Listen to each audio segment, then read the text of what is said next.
भाग 8। अगला दिन ऐसे ही निकल गया। दूसरे दिन आरव अभी तक अस्पताल में ही एडमिट था और डॉक्टर की माने तो अगले 2 हफ्तों तक आरव को अस्पताल में ही एडमिट रहना होगा।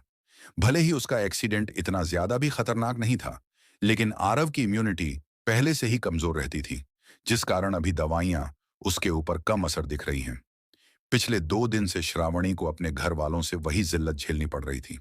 सब लोगों को अभी भी यही लग रहा था कि यह सब कुछ उनके परिवार और आरव के साथ इसीलिए हो रहा है क्योंकि श्रावणी वहां है।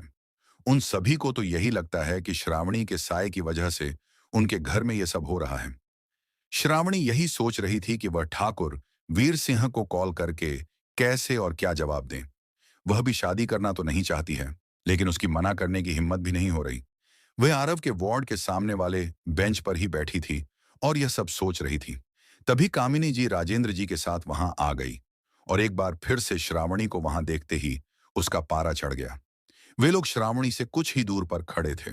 उसने श्रावणी को घूमते हुए राजेंद्र जी से कहा, देखिए, मैं नहीं जानती कि आप कैसे करेंगे और क्या करेंगे।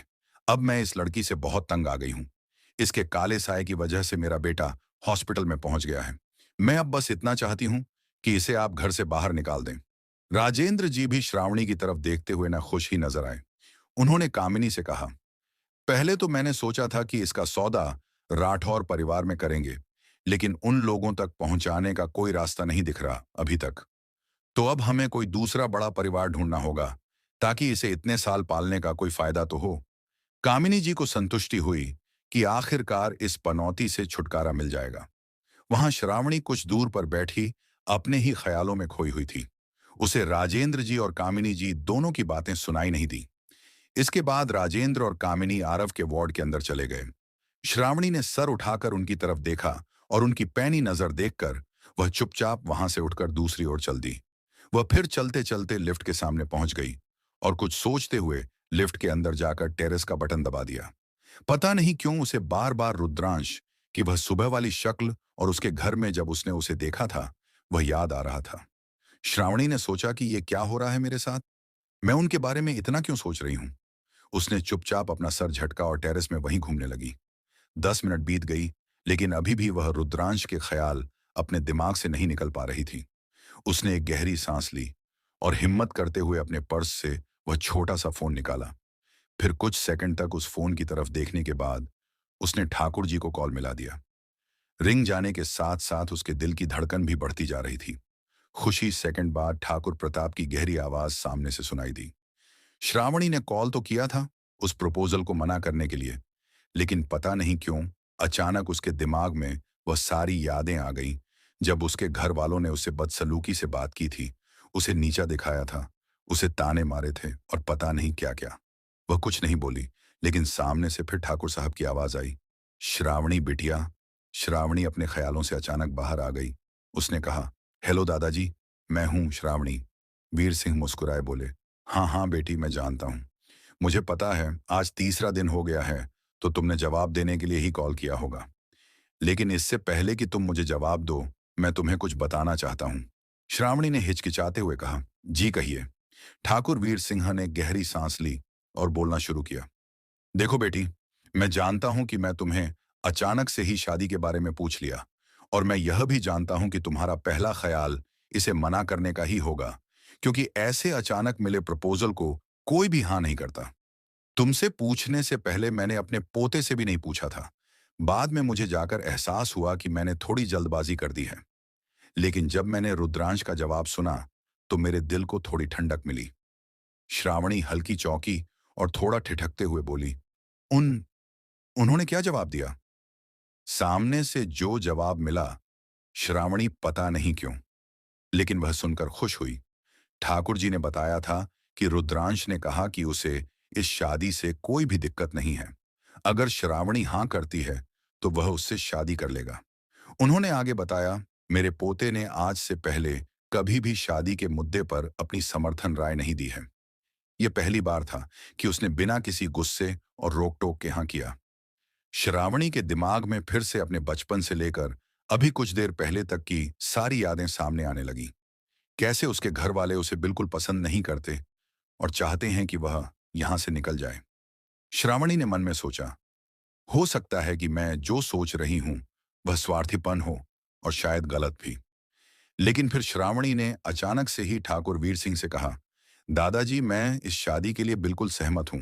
मुझे इस शादी से कोई भी दिक्कत नहीं है। लेकिन ठाकुर वीर सिंह तो जैसे फुले ही नहीं समा रहे थे। उन्होंने उत्सुकता से पूछा, लेकिन? श्रावणी ने आगे कहा, लेकिन इससे पहले कि कुछ पक्का हो, मैं एक बार रुद्रांश जी से मिलकर बात करना चाहती हूँ। और मेरी एक और शर्त भी है। वीर सिंह ने कहा, हाँ हाँ, कोई भी शर्त चलेगी। तुम बताओ। श्रावणी को हल्की हंसी आ गई, लेकिन फिर उसने अपनी भावनाओं को कंट्रोल करते हुए आगे कहा, मैं चाहती हूं कि मेरी शादी में मेरे परिवार का कोई भी इंसान शामिल ना हो। मैं केवल अपने भाई को ही अपना परिवार मानती हूं, जो कि अभी हॉस्पिटल में है और काफी दिन तक अस्पताल में ही रहने वाला है। तो अगर शादी बाद में हो तो केवल वही आमंत्रित किया जाए। ठाकुर वीर सिंह ने अपनी जांच से यह तो पहले ही पता कर लिया था कि श्रावणी के साथ उसके घर में कैसा सुलूक होता है, और इस शर्त से उन्हें कोई आपत्ति भी नहीं थी। तो उन्होंने खुशी खुशी हाँ कर दी। फिर श्रावणी ने फोन रख दिया। उसे तो अभी तक विश्वास नहीं हो रहा था उसने हाँ कर दी है। उसके माथे पर पसीना आ रहा था, लेकिन वह डर नहीं रही थी। पता नहीं यह कैसी अजीब सी फीलिंग थी। थोड़ी देर और ताजी हवा खाने के बाद श्रावणी नीचे आ गई। उसने आसपास देखा तो वहां उसके परिवार का कोई भी शख्स नहीं था। तो वह चुपचाप वार्ड का दरवाजा खोलकर अंदर चली गई। दवाइयां के नशे के कारण आरव लगभग बेहोश ही रहता था। फिर भी श्रावणी उसके पास जाकर बैठ गई। वह अपना मन हल्का करना चाहती थी। उसने जब से वह अस्पताल में आई है तब से लेकर अब तक सारी कहानी आरव को सुना दी। यह भी बता दिया कि उसने अभी अभी शादी के लिए हाँ कर दी है। श्रावणी को लगा आरव सो रहा है, लेकिन उसे बिल्कुल भी अंदाजा नहीं था कि आरव अभी होश में था। और उसने शुरू से लेकर अंत तक उसकी सारी बातें सुन ली। फिर भी कोई प्रतिक्रिया नहीं दी। जब श्रावणी उठकर वार्ड से बाहर चली गई, तब जाकर आरव ने अपनी आंखें खोली। उसकी आंखों से आंसू की एक बूंद ढल गई। उसने मन में सोचा, बहुत कोशिश करने के बाद भी मैं आखिरकार अपनी श्रावणी को सुरक्षित महसूस नहीं करा पाया। फिर एक गहरी सांस छोड़ते हुए उसने फुसफुसाया, चलो आखिरकार उसने शादी तो अपनी मर्जी से करने के लिए हाँ की है। मुझे और भी ज्यादा बुरा लगता अगर इसमें भी माँ बाबा की कोई साजिश होती। श्रावणी नीचे जाकर लॉबी में इधर उधर घूमने लगी। वह बोर हो रही थी। ऊपर से हॉस्पिटल का माहौल भी तनाव भरा ही था, हर रोज की तरह। अचानक उसका फोन बजा। उसने तुरंत पिक कर लिया। ये कोई अननोन नंबर था। सामने से कोई जवाब नहीं आई। श्रावणी ने कहा, हेलो, क्या आप मुझे सुन पा रहे हैं? मुझे आपकी आवाज नहीं आ रही। कौन बोल रहा है? फिर 2 पल की शांति के बाद एक गहरी मर्दाना आवाज आई, जिसे सुनकर श्रावणी के रोंगटे खड़े हो गए। आवाज इतनी ठंडी और गहरी थी कि वह एक पल के लिए डर गई। लेकिन फिर गहरी सांस भरते हुए उसने फिर पूछा, आप कौन हैं? सामने से इस आवाज में जवाब मिला, रुद्रांश सिंह राठौड़। दूसरी तरफ रुद्रांश अपने ऑफिस में बैठा फोन कान पर लगाए हुए था। अभी थोड़ी देर पहले ही उसके दादाजी ने उसे कॉल करके बताया था कि श्रावणी ने हाँ कर दी है। श्रावणी ठिठकते हुए बोली, जा जी। पता नहीं क्यों, लेकिन श्रावणी की आवाज सुनकर रुद्रांश के चेहरे पर स्माइल आ गई।